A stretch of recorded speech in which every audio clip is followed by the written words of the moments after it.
Quelle est la différence entre un verre avec votre meilleur ami et un verre avec un homme qui vous attire? Cette différence, c'est la tension sexuelle. Vous voulez qu'il y ait cette différence, vous n'avez pas envie que ce soit la même chose.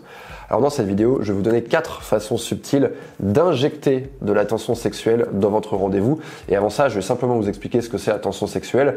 Il suffit d'imaginer un élastique. Là, vous voyez mon élastique imaginaire. Eh bien, quand je tends cet élastique, il y a de l'énergie qui est retenu dans mon élastique, si bien qu'à un moment donné, je vais lâcher cet élastique, boum, la tension sexuelle se libère. Je vous laisse deviner à quel moment je lâche cet élastique, ça me paraît assez simple. Voyons maintenant ces 4 façons d'injecter de la tension sexuelle dans un simple rendez-vous. La première, c'est la notion de risque. Risque égale excitation. Alors, on imagine très bien comment créer du risque de manière concrète. On peut s'aventurer quelque part dans un endroit interdit, mais on va rien faire de tout ça parce que j'ai pas envie que vous finissiez au poste de police. On va simplement créer du risque verbalement et pour ça, vous allez utiliser un simple petit morceau de phrase que vous allez glisser dans votre conversation tout en discutant blablabla d'une chose et d'une autre. Vous allez lui dire « Je ne sais pas si je peux te raconter ça ». Simplement ça. La notion de risque, elle est tenue dans ce petit bout de phrase. Je ne sais pas si je peux te raconter ça. Ouh là là, c'est du contenu explosif que je vais te balancer. Et vous allez enchaîner directement avec une petite anecdote qui vous concerne. Par exemple, je ne sais pas si je peux te raconter ça, mais la fois où vous êtes monté par erreur dans un avion qui n'était pas le vôtre. C'est une histoire vraie, c'est arrivé. La dernière fois que j'ai embarqué, il y a une fille qui est rentrée par erreur dans un avion. Je vous donne ça comme exemple pour que vous imaginiez quelle histoire vous pouvez mettre derrière. Mettez quelque chose de drôle, mettez quelque chose où vous avez ressenti une émotion particulière, par exemple vous êtes tapé la honte, ou alors quelque chose d'un peu érotique, mais pas érotique sordide, érotique marrant. Et vous balancez cette petite anecdote. Réfléchissez bien, je suis sûr qu'il vous est déjà arrivé un truc que vous avez raconté à vos potes. Et bien ça, vous pouvez tout à fait l'inclure dans votre rendez-vous. Cette notion de risque, elle est tellement importante qu'on la retrouve partout, au cinéma, dans les séries télé, dans les romans érotiques, dès qu'il y a une tension sexuelle entre deux personnages. Donc cherchez à injecter cette notion de manière verbale, vous pouvez utiliser cet exemple ou n'importe quelle tournure où il y a cette notion de danger derrière.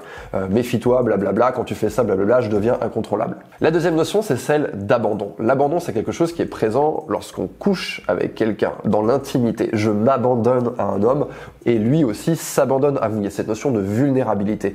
Eh bien, puisque c'est quelque chose qui a une connotation sexuelle, on va essayer d'avoir cette notion d'abandon dans notre rendez-vous. Vous allez faire en sorte que cet homme s'abandonne à vous et d'une façon très simple, vous allez lui dire « ferme les yeux ». Qu'est-ce que vous allez faire maintenant qu'il a les yeux fermés? Ce que vous voulez. Ferme les yeux, vous pouvez lui faire sentir quelque chose, goûter quelque chose, écouter quelque chose, peut-être que vous étiez en train de parler de musique, attends, ferme les yeux et là, vous lui mettez vos écouteurs ou votre casque et vous lui faites écouter le truc qui vous fait vibrer en ce moment. C'est aussi simple que ça. Troisième concept que je vais aborder dans cette vidéo, c'est la notion d'incertitude. Plus il va être certain qu'il va coucher avec vous, sortir avec vous, bref, vous conquérir, eh bien moins il va y avoir de tension. Donc on veut de l'incertitude dans notre rendez-vous. Une petite phrase toute simple que vous pouvez glisser à la fin du rendez-vous, vous le regardez dans les yeux, vous lui faites un petit sourire, au moment de vous dire au revoir, vous dites à bientôt, 3 petits points, enfin vous laissez un silence, à bientôt, et vous rajoutez peut-être. Simplement cette petite phrase, ça suffit. Maintenant, si vous avez l'opportunité dans votre rendez-vous de mettre de l'incertitude, faites-le. Vous ne devez pas rendre tout le rendez-vous incertain, mais il y a un moment en particulier où c'est très intéressant, c'est si lui, face à vous, fait preuve d'une grande certitude sur le fait qu'il va vous séduire. Et bien justement, là derrière, vous allez rajouter une petite phrase pour casser ce cadre qu'il est en train de poser. Vous allez dire « Vous me paraissez bien sûr de vous, jeune homme ». Vous avez vu, j'utilise le « vous » pour remettre de la distance. Quatrième et dernier point qu'on va voir dans cette vidéo, c'est celui de l'anticipation. L'anticipation, c'est l'attente qui précède un événement. Et bien souvent, cette attente, elle est beaucoup plus intéressante que l'événement en lui-même. Pensez à Noël, par exemple. L'anticipation, elle est très prenante et elle est progressive. Et on joue avec cette anticipation, avec le calendrier de l'Avent, la préparation du sapin, etc., etc. Un autre exemple, c'est celui de l'anticipation des vacances. Souvent, elle est plus puissante que les vacances elles-mêmes. On est excité petit à petit à l'arrivée des vacances et le premier jour des vacances, eh bien la tension, elle se relâche. Donc, on va utiliser ça et on va travailler là-dessus pour que ça joue en notre faveur. La première chose, ça va être déjà d'espacer vos rendez-vous pour pouvoir créer cette anticipation. Si vous collez les rendez-vous les uns derrière les autres, même dans la même soirée, je sais pas, par exemple, vous allez boire un verre à 18h, vous allez dîner à 21h et vous allez chez lui ou chez vous pour continuer boire un dernier verre et coucher ensemble, et bien là, on a 3 rendez-vous qui s'enchaînent en un. Et on n'a pas d'anticipation entre ces différents rendez-vous. Donc la première chose, c'est ça. Je vais espacer pour que cette anticipation, elle puisse exister. La deuxième chose que je vais faire maintenant que mes rendez-vous sont espacés, c'est que je vais utiliser intelligemment mon téléphone parce que mon téléphone me permet d'être présent, me permet d'être absent. Si j'écris tous les jours, mais je vais être présent tous les jours, donc quelque part je viens gommer cette anticipation, je viens gommer cette absence en créant une présence perpétuelle d'un rendez-vous à l'autre. Donc il faut avoir cette notion de plein et de vide, d'absence et de présence. Maintenant, qu'est-ce que je vais faire? Est-ce que je vais envoyer des messages en disant c'est toujours bon, blablabla, parler pour ne rien dire, pour se rassurer, pour voilà, il me parle encore? Non.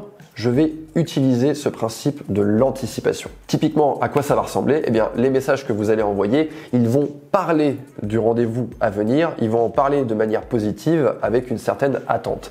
J'ai trouvé un vin délicieux que je vais te faire goûter, ou j'ai trouvé un endroit que je vais te faire découvrir, t'es pas prêt. Et vous allez créer des petites phrases de teasing comme ça que vous allez lui envoyer. L'idée, c'est qu'il se rappelle que, ah oui, c'est vrai qu'on a ce rendez-vous mercredi ou jeudi prochain et que il va se passer quelque chose.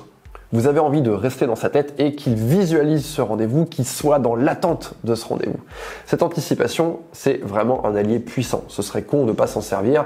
Donc, tout petit élément que vous pouvez venir rajouter pour créer du suspense sur le rendez-vous, utilisez-le. Ce qu'il faut retenir de cette vidéo, les filles, c'est le mot subtil. Le subtil, ça marche toujours mieux que les gros sabots. Vous savez, quand on arrive et qu'on parle de massage, on sent les grosses ficelles quand on cherche à sexualiser.